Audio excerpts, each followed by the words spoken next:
Courage is not the absence of fear, but obedience in it.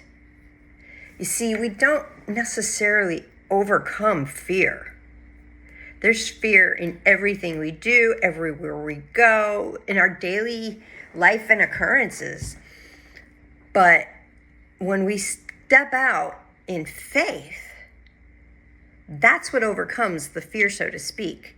The Bible tells us in Joshua 1:9, "Have I not commanded you? Be strong and courageous. Do not be terrified nor dismayed, for the Lord your God is with you wherever you go." So if God's with you, there's no room for fear, really. If God is with us everywhere we go, it's the obedience of the act of stepping out in faith that really activates the spiritual courage and spiritual victory. It's God's presence in our circumstances. It reminds me of the cartoon or in the movies where, the little tiny, scrawny little kid finally stands up to the bully, and the big, gnarly bully actually backs down, turns, and runs away. The bully's not exactly standing up to the little child. The little child is trembling in his boots, but his big brother, who's twice the size of the bully, is standing up behind him. That's the image I want you to grasp about God and his presence being with us. If we could walk around, even though that little kid was scared to stand up for himself against the bully, but he did it anyways. He was obedient to do what he knew to do, regardless of the consequences. It's like Esther, right?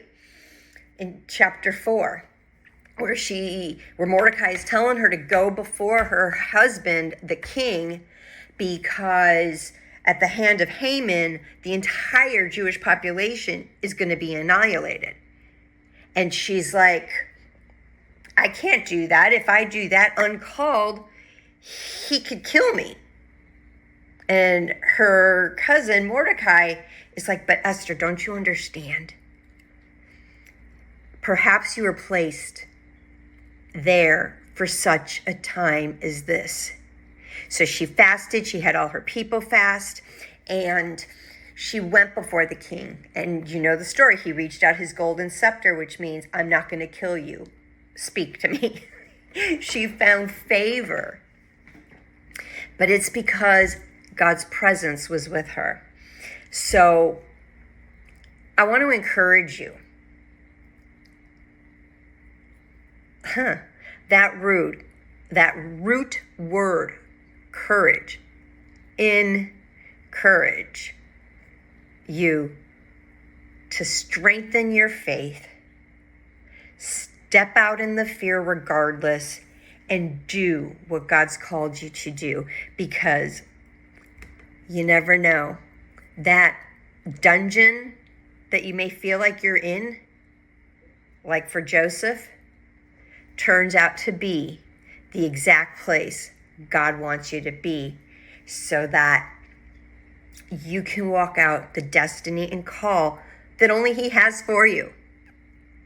So take courage, be encouraged, and activate the spiritual muscle of stepping out in faith in spite of the fear that may arise. Because God wants you to live that healed, whole, and holy life, because you were created for a purpose. God bless, and happy day.